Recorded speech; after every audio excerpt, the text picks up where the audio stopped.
स्वतःपेक्षा जास्त देशासाठी जगलेला माणूस म्हणत उपमुख्यमंत्री देवेंद्र फडणवीसांनी आपल्या भावना व्यक्त केल्या. त्यांनी श्रद्धांजली अर्पण केली आहे. 86व्या वर्षी ब्रीच कँडी रुग्णालयात रतन टाटा यांचं निधन झालंय आणि त्यामुळे आज सर्व शासकीय कार्यक्रम जे आहेत ते रद्द करण्याचा निर्णय घेण्यात आलेला आहे. एनसीपीए मध्ये त्यांचं पार्थिव 10च्या सुमारास दाखल होईल आणि 10 ते दुपारी 4 पर्यंत अंत्यसंस्कारासाठी एनसीपीए मध्ये त्यांचं पार्थिव ठेवण्यात येईल. यावेळी देशाचेच नाही तर आंतरराष्ट्रीय स्तरावरील सुद्धा मोठी व्यक्तिमत्व इथे येऊन त्यांचं अंतिम दर्शन घेण्याची अपेक्षा व्यक्त केली जाते आणि म्हणूनच प्रशासनाकडून सुद्धा दखल घेण्यात आली आहे. उद्योग जगातला भारतीय उद्योग जगाला आधुनिक युगात नेण्यासाठी ते आयुष्यभर झटत राहिले आणि या क्षेत्रात त्यांनी आपला ठसा नेहमी उमटवला. मुकेश अंबानींनी सुद्धा या संदर्भात ट्विट करत भावना व्यक्त केल्यात. आजचा दिवस अत्यंत दुर्दैवी असल्याचं ते म्हणाले. रतन टाटा यांचं निधन हे केवळ टाटा समूहाचंच नाही तर प्रत्येक भारतीयाचं मोठं नुकसान असल्याचं मुकेश अंबानी म्हणालेत. वैयक्तिक पातळीवरती रतन टाटा यांच्या निधनाने मला खूप दुःख झालंय, कारण मी एक प्रिय मित्र गमावलाय अशी भावना मुकेश अंबानी यांनी व्यक्त केली आहे. तर त्यांच्यासोबतच्या प्रत्येक संवादानं मला प्रेरणा दिली आणि त्यांच्याबद्दलचा आदर वाढवलाय असं सुद्धा मुकेश अंबानी म्हणाले. रतन टाटा हे एक दूरदर्शी उद्योगपती आणि परोपकारी होते. ते नेहमीच समाजाच्या हितासाठी झटले. ते कायम माझ्या हृदयात राहतील असं म्हणत मुकेश अंबानींनी त्यांना भावपूर्ण श्रद्धांजली अर्पण केली आहे. तर आनंद महिंद्रा यांनी सुद्धा ट्विट करत आपल्या भावना व्यक्त केल्या. रतन टाटा आज आपल्यात नाहीत हे स्वीकारणं फार अवघड आहे. त्यांनी दाखवलेल्या मार्गावरती वाटचाल करणं एवढंच आपण करू शकतो असं आनंद महिंद्रा म्हणाले. देशाची अर्थव्यवस्था मोठी झेप घेण्याच्या तयारीत असतानाच रतन टाटांनी आयुष्यभर घेतलेली मेहनत आणि त्यागाचं फार मोठं स्थान असल्याचं उद्योगपती आनंद महिंद्रा म्हणाले. ते एक असे उद्योगपती होते ज्यांच्यासाठी आर्थिक संपत्ती आणि यश हे लोकांच्या सेवेसाठी सर्वात जास्त महत्त्वाचं होतं.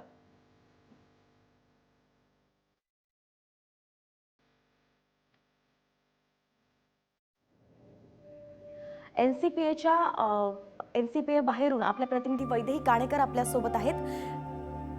वैदेही, एनसीपीएच्या बाहेर सध्या कशी तयारी केली जाते? 10च्या सुमारास जे पार्थिव आहे रतन टाटा यांचं एनसीपीए मध्ये दाखल होणार आहे.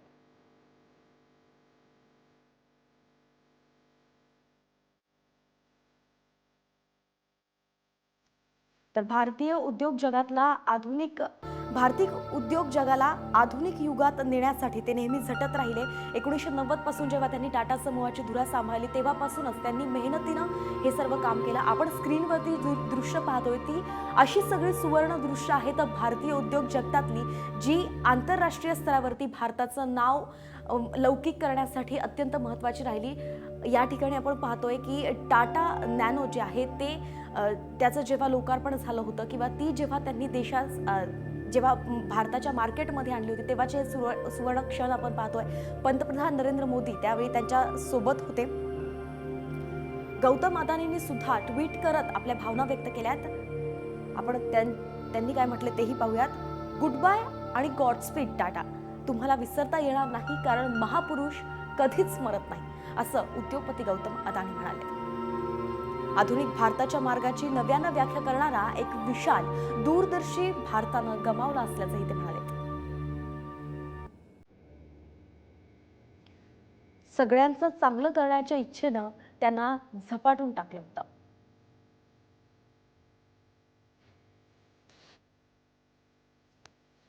अशी व्यक्तिमत्व कधीच काळाच्या पडद्याआड जात नाही असं गौतम अदानींनी सांगितलंय.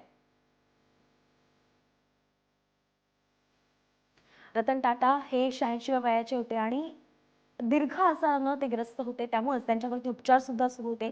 सोमवारी पहिल्यांदा त्यांना रुग्णालयात दाखल करण्यात आल्याची बातमी आली होती, परंतु त्यानंतर काही वेळानंतर सांगण्यात आलं की त्यांची प्रकृती स्थिर आहे. मात्र सोमवारनंतर बुधवारीच त्यांची प्रकृती पुन्हा एकदा खालावली. त्यामुळे त्यांना मुंबईतल्या ब्रीच कँडी रुग्णालयात दाखल करण्यात आलं आणि त्यांनी ब्रीच कँडी रुग्णालयातच आपला अखेरचा श्वास घेतला.